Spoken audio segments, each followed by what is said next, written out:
toujours vivre le bien tu fils bilile le kamalo bana ebele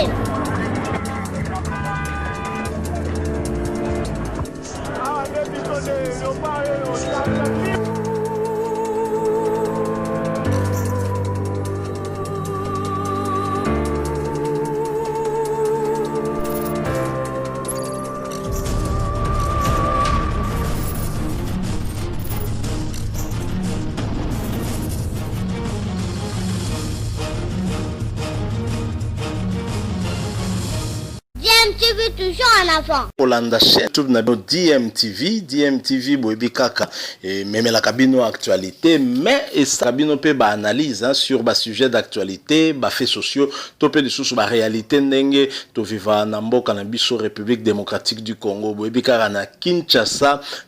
capitale République démocratique du Congo makambo ezanga nango te biso ko to vandaka to lobaka mai jamais ningana pamba et talaka il n'y a pas de fumée sans feu yo somona molinga moto ezalaka te donc makambo ezanga kate na mboka na biso boyebi kaka na ba domaine nyonso tout makambo ezanga kate. Pasteur Mukuna Libanda a gagné procès na ye a quitté pur et simplement falaki normalement abima déjà na tongo ya mardi hein, donc lelo mais les solo toujours même la bino ezali solo ya pasteur Mukuna te ezali solo ya polémique te toujours vanda moi muke nandule tout ça la moi retour moko sur premier concert ya Werason à Betaki après 4 à 5 mois hein, il y a interruption due na problème ya maladie ya coronavirus boyebi kaka ba décréta qui était d'urgence kanga qui peut gombe zaki confiné et donc activité à musicien pratiquement et comme qui bloqué mais tant que chef de l'état au fungola masolo à partir le 15 août awa décida qui est même spectacle et kozonga tout en respectant les mesures barrières de Werason aiko se produire na village Chentemba na commune ya Gombe non loin ya rond-point Forestcom Werason to monique na concert na yo wana bazwaki ba disposition pour na mesure hein, barrière notamment tomoni que bazalaki par exemple na ba thermomètre hein, pour na ko prélever ba température ya bateau bazoluka kokota na concert ce qui était une très bonne chose mais aspect tolingi tolobela ya concert wana ezali oyo ya tali ba mesure de prévention te contre maladie mais ezali beaucoup plus na moi aspect moko na moi dose moko moke ya polémique hein, pour boyebi kaka Werason ye asanga te na ba concert na ye ko communier na public na ye mingi azaka na mo ba biloko moko bazo provoquer public azolinga ye ba réaction na ye et ya kabongo na moi ba nzembo na ye misusu ezala ke soka zo yemba zo boaka bato atala sko réaction ya a public yango tolobi Werason papa formidable alingine lisusu polémique te na bana na ye héritier Watanabe c'est Léo Scram baksara pe lisusu Ferregola enfant chéri ya Werason boyebi kaka na nzembo moko Werason soka yembi yango mingi yeba ke nzembo wana ememaka polémique na ba akombo tolingana tosalisana tozali bato bekolo moko yawe atinda biso tolingana yawe pesa wana siko vocal original mendenge ye akoma siko koyemba ngo na ba concert ekoma ka système tolingana tosalisana ok jazz tolingana tosalisana zaiko tolingana tosalisana siko bozela tanga quartier latin bozela tanga siko BCBG na fort moment polémique boyoka aoboka libanga na te do mikolo yo ayeko koma na tactique moko boye tolingana tosalisana Jean-Pierre Bembaye tolingana tosalisana Raïs Kabange polémique na nenga kosakana te ça c'est Werason atiki ba politicien aye nango siko na clan na ye moko donc clan wenge en général te mais clan maison mère donc clan ya bana ya maison mère Werason na komi ko boaka bana ya maison mère lisoto beta ngwana na lingi bolanda na ye moko ndambo na extrait oyo boyoka ndenge salemi et bon na simato analyser to pe sa point de vue na biso modèle Werason leli yango bobike yezaka pasi abanda kotanga ba kombo ya ba mission surtout o balongo pa nae to ye baso atanga banani. Je propose bolanda extrait il y a concert ya Werason na village chez Ntemba. Je rappelle que bozolanda chaîne YouTube na bino DMTV soko zanda no abonné tende onanga ozela nini cliquez okoma abonné ko tapeka na famille ya DMTV ko bossa na te une fois que vous s'abonnez cloche moko notification ko apparaître juste à côté cliquez pe wana et au sala que ratara le sous te ba vidéo to tiaka awa. Suivons cet extrait, nous nous retrouvons tout de suite après.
Ça va bloquer quelque part.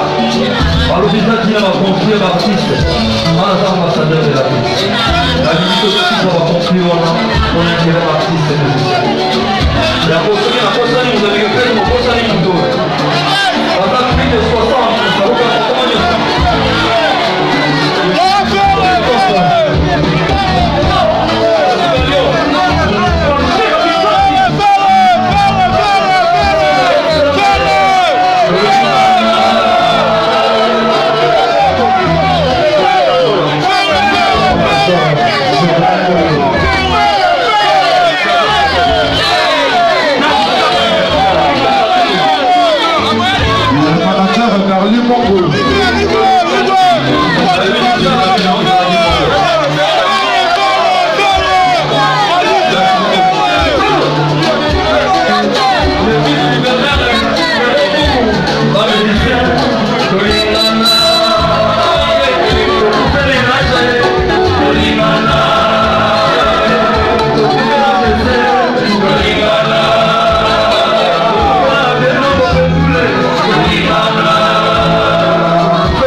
Toti Kolanda extrait Mouké ya concert ya Werason na village Chentemba, particulièrement parti Oyo Azako Boaka Abana Anaye na nzembo ya Koko Madimba boyebi kaka nzembo wana nde salaka ke akota mwa dose na ya polémique, mais na ndenge ndulango koma boyebi ke Werason ezalaka vraiment pasi pona ye kotanga kombo ya ba musicien na ye o balongwa chez ye o balongwa chez surtout ba enfant rebelle o balongwa chez ye na ndenga mabe, mais ekotisa mwa ba dose ya polémique boyebi kaka ezalaka apasi pona ye kotanga ba kombo metomoni tango azotanga ba kombo wana aye kotanga kombo ya Héritier Watanabe pe tango alongwaki Héritier Watanabe pe zaki kita zaki benda bika polémique makasi bana bakomi okende mwa muke beaucoup plus ce côté à Sultani papa chéri Jibem Piana, mais zaki na cadre moka po ba pesa wera pasi, donc tu comprendre masolo que zalaki bongo, mais finalement toi komona ke Héritier aki finalement ko zonga sima, donc surtout na matanga o qui mère CDJ Mampata tanga perdaki je pense maman en aye je crois sur na bosanité sur mémoire trahir ngate Héritier Watanabe batebele bakante peut-être kako kima kite ayaki alanda ki pe papa nae musical Werason akendaki ko pesa mbote. Je pense que depuis wana nde salaki ke moi climat et sala le rôle zonga moi bien derrière yemoko na libanga ndenga boaki boyoki ndenge yemoko alobi, donc ba tension entre Wera na bala na mususu oyo akokaka même plus kotanga même bakombo la bango wi ke ye azara toujours moi bongo zuine ti fere taka fera salatina ntembo pena la kombo ya vieux jaloux et na kata ntembo ngo bazu pena mutu moko to baka sozi ya Werason batie, donc atotanga kino kombo te mutu nyos toi comprendre de qui il s'agissait, mais mikolo oyo pe to zaki déjà ko pressentir que moi rapprochement moko zo salama entre fere na Werason déjà boyebi initiative au faire azozwa a robimsa album moko en tout cas très prochainement awa et pas iwa pe apesi na chaque ba master na yo bazaki na bango na maison mère, même na wazo continuer ko na maison mère lelo papi Kakol batia nzembo, une initiative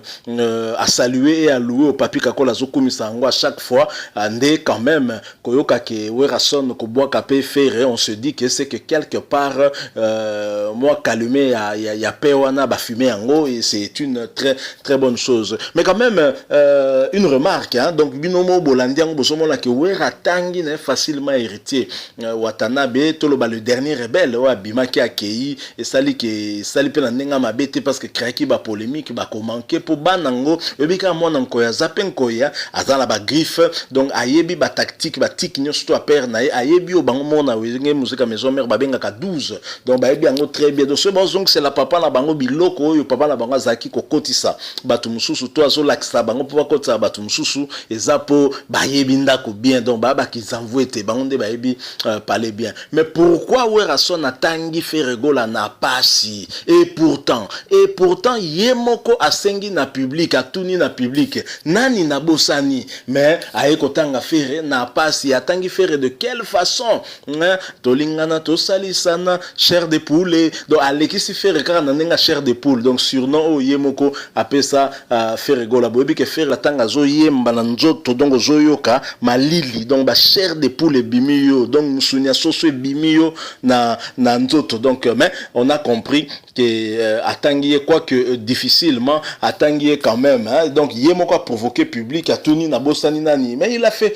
sciemment et public pas bandi ko insister faire yekuna zobeta kara public azo insister ti finalement ay ko boka faire, mais ce que songa na landi yango na olanda ngo kaka na omona kezaka ba système ya stratégie ya Werason obi ke ye a sala yese, donc ana marketing na makila ye moko lo barango, donc ye a mutu moko ayebi neni ni fateka lisolo ayebi neni ni public faut réagir à susciter intérêt, donc loko ana sali yango attirer public a bendi intérêt, le public a réclamé les sali kitoko na yebi ke faire gola et sika zali ye moko ayebi ke ayeba ja père na ye papa na musical to lo baga ke sa Werason, même si c'est le dernier fils ya wenge musique à 4x4 3-4 tout terrain parce que yeba recruta na bandal na école salon à l'époque Kermesse Moïse ala kuna o ayebi en direct de Urumba des jeunes ayeko kwea na kati ya wenge pe abwaka même animation na ba concert elanda na kata tutu kalu jazwaka suspension werande a suspendaka et donc on appelle ça histoire ba ko changer yango te mais néanmoins mutu sali faire hein oyo mukili yebi c'est Werason faire salami beaucoup plus na wenge musique à maison mère parce que wana ba œuvre ezali ou etikala na wenge 4x4 na ebité so imba na album nini so peut-être biso bosani beaucoup toujours ko rappeler biso yango donc voilà Werason na ba tik na ye azara toujours na moi ba geste moko ya modèle on a pas suscité intérêt et ça a plutôt réussi et je pense que côté Ferrari Auzaka ne sengo sepela kaka parce que rapprochement o ezokene na sens ya ko favoriser idée na ye wana o azana ngo ya ko pesa na ba master na ye chamoko na kati album na ye je pense que vous allez très attendu par le public donc bah c'est le Oscar mignon sur tout côté bazafu ba sepela to sobo ça na pe batu mususu le roi ba ebo a lotin bango pe bazui mabanga bonye aza penal mutu to benga rebelle te qui est poli hein donc o ala kisaka éducation vraiment ya mabe mingité donc voilà un peu le solo tonga to échanger Nabino retour un peu sur ce concert hein premier concert ya Werason à village Chentemba et les kanaki plutôt bien je pense que et ça augure hein en tout cas bah lobby moko il y a bien avec retour il y a ba spectacle après pratiquement 5 mois d'inactivité Masolo ezongi merci na Fachi Beton pour état d'urgence ya la qui levé mais tobo sanate ba leva qui état d'urgence mais ba levé corona te maladie zalika kabandeko Tommy batela parce que tout le monde na concert wana ba joie qui ba disposition pour na ko faire respecter ba mesures barrières hein pe zala qui respecter ça quand même esengo makasi soki bo sepeli na lisolo nde to beti yango boye avec preuve à l'appui pièce contre pièce Mikolo Masolo za pièce contre pièce bomoni binomo bolandi et moko Werason avec cet extrait là je pense que bo sepeli botike la biso like so bo sepeli hein et puis surtout beaucoup réagir pe na ba commentaire wana toko continuer ko échanger moi lisolo ndenge zala kaka mais mingi bobo sanate ko s'abonner na chaîne YouTube na bino DMTV pour DMTV yango pende Masolo tozala besoin na bino pe et soki o s'abonner ko bosanate ko cliquer na petite cloche ya notification ko bima juste à côté yango yo permettre ko rataka na lisusu et logo tato lala ki alerte et o laksa OK DMTV boaki moi lisolo moko boye ko za la paix actualité et apporter au pe un plus na information za kita msu kozanga Tommy batela bandeko maladi zali coronavirus ezali merci encore une fois mingi na bino po bo pesa ki biso vraiment